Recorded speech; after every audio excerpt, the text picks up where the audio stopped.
World pneumonia day.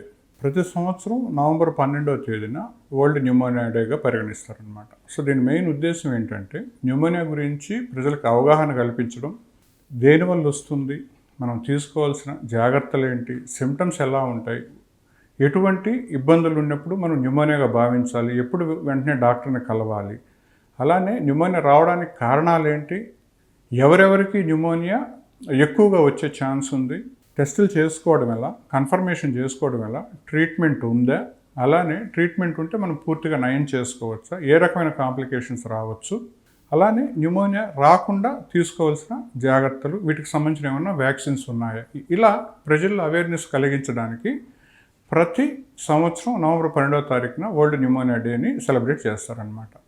ప్రతి సంవత్సరం ఒక థీమ్తో ఈ ప్రోగ్రాం జరుగుతూ ఉంటుంది. సో ఈసారి థీమ్ ఏంటంటే హౌ టు స్టాప్ న్యూమోనియా, దాన్ని మనం ఏ రకంగా స్టాప్ చేయడానికి మనం ముందుకు వెళ్ళాలనేది అనమాట.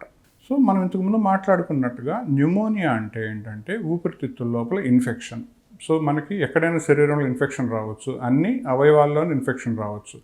అలానే లంగ్స్కి ఎప్పుడైతే ఇన్ఫెక్షన్ వస్తుందో దాన్ని మనం న్యూమోనియా అంటాం.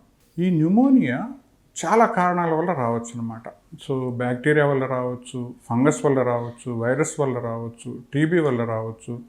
కొన్నిసార్లు ఏంటంటే కెమికల్ ఎక్స్పోజర్ వల్ల రావచ్చు, కొన్ని పడనివి తిన్నప్పుడు రావచ్చు, కొన్ని తినేటప్పుడు మనకి విపరీతంగా దగ్గు వచ్చేసి వామిటింగ్ అయినప్పుడు అవి లంగ్స్లోకి వెళ్ళినప్పుడు రావచ్చు. అలా 1,00,000 కారణాలు ఉంటాయన్నమాట న్యూమోనియా రావడానికి. సో ఎప్పుడైతే లంగ్స్లో ఇన్ఫెక్షన్ వస్తుందో దాన్ని మనం న్యూమోనియాగా పరిగణిస్తాం. సో ఇంతకుముందు చెప్పినట్టుగా ఏంటంటే సర్వసాధారణంగా చిన్న పిల్లలు, పెద్దవారిలోను, అలానే మధ్య వయసు ఉండే వాళ్ళల్లో కోమార్బిడ్ కండిషన్స్ అంటాం. అంటే ఎవరైతే షుగర్ వ్యాధితో బాధపడుతున్నారో, ఎవరైతే దీర్ఘకాలికమైన లంగ్ ఇన్ఫెక్షన్స్తో, ముఖ్యంగా ఇంతకుముందు టీబీ వచ్చి తగ్గిపోయి లంగ్ డ్యామేజ్ అయిన వాళ్ళు, సో 2021లో చాలామంది కోవిడ్తో ఇన్ఫెక్ట్ అయ్యారనమాట. వాళ్ళలో ఎవరికైతే న్యూమోనియా వచ్చి తగ్గిపోతూ లంగ్ ఫైబ్రోసిస్కి గురైన వాళ్ళు, ఇంటర్స్టిషియల్ లంగ్ డిసీజ్తో బాధపడేవాళ్ళు, అలానే క్రానిక్ కిడ్నీ డిసీజ్, డయాలసిస్ మీద ఉండేవాళ్ళు, లివర్ ట్రాన్స్ప్లాంటేషన్ అయిన వాళ్ళు, సిరోసిస్ వ్యాధితో బాధపడేవాళ్ళు, ముఖ్యంగా ఈ కీళ్ళవాతం, rheumatoid arthritis, sarcoidosis, SLE, lupus, ఇలా కనెక్టివ్ టిష్యూ డిజార్డర్తో బాధపడేవాళ్ళు, ఎవరైతే ఎయిడ్స్, హెచ్ఐవి వ్యాధిగ్రస్తులు ఉన్నారో వాళ్ళు, లంగ్స్ కానీ లేదంటే హార్ట్ కానీ ట్రాన్స్ప్లాంటేషన్ చేయించుకున్న వాళ్ళు, దీర్ఘకాలికమైన ఊపిరితిత్తుల ప్రాబ్లమ్స్, ఆస్తమా, సిఓపిడితో బాధపడేవాళ్ళు, బ్రాంకెక్టసిస్తో బాధపడేవాళ్ళు, ఇమ్యూన్ సప్రెషన్ మెడికేషన్ మీద ఉండేవాళ్ళు, వీళ్ళందరూ మిగతా వారితో కంపేర్ చేస్తే న్యూమోనియా వచ్చే అవకాశాలు వీళ్ళలో చాలా ఎక్కువ ఉంటాయన్నమాట. సో మనం 3 సెక్టర్స్గా వీటిని చూసుకుంటాం: చిన్నపిల్లలు, పెద్దవారు, అలానే కోమార్బిడ్ కండిషన్స్ ఉండేవాళ్ళు.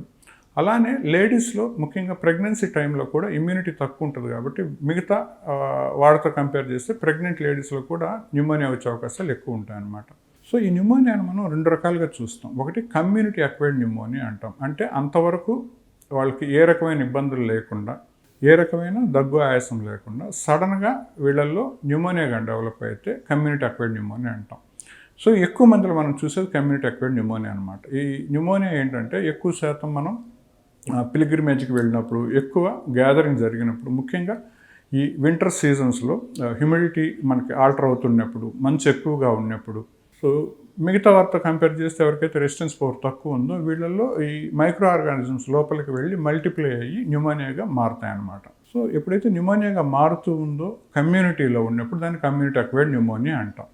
సో సాధారణంగా ఎక్కువ మందిలో మనం చూసేది ఇది. రెండో రకమైన న్యూమోనియా వచ్చేసి దాన్ని ఏమంటామంటే మనం హాస్పిటల్ అక్వైర్డ్ న్యూమోనియా అంటాం. అంటే ఒక రకమైన ప్రాబ్లంతో వీళ్ళు హాస్పిటల్కి వెళ్ళి, అంటే అది హార్ట్కి సంబంధించిన మన హార్ట్ అటాక్ కావచ్చు, లేదంటే కిడ్నీకి సంబంధించిన ప్రాబ్లం అయి ఉండొచ్చు, లేదంటే వేరే ఏదైనా సర్జరీ కోసం వెళ్ళి ఉండొచ్చు, వేరే రకమైన అంటే లంగ్స్కి సంబంధించిన ప్రాబ్లమ్స్ కాకుండా వేరే రకమైన ప్రాబ్లమ్స్తో హాస్పిటల్కి వెళ్ళి ఎక్కువ రోజు హాస్పిటలైజేషన్ అయినప్పుడు, లేదా ఐసీసీలో వీళ్ళని ఉంచవలసిన పరిస్థితి వచ్చినప్పుడు కొంతమందిలో ఏంటంటే న్యూమోనియా వచ్చే అవకాశాలు ఉంటాయి అన్నమాట. దాన్ని మనం హాస్పిటల్ అక్వైర్డ్ న్యూమోనియా అంటాం.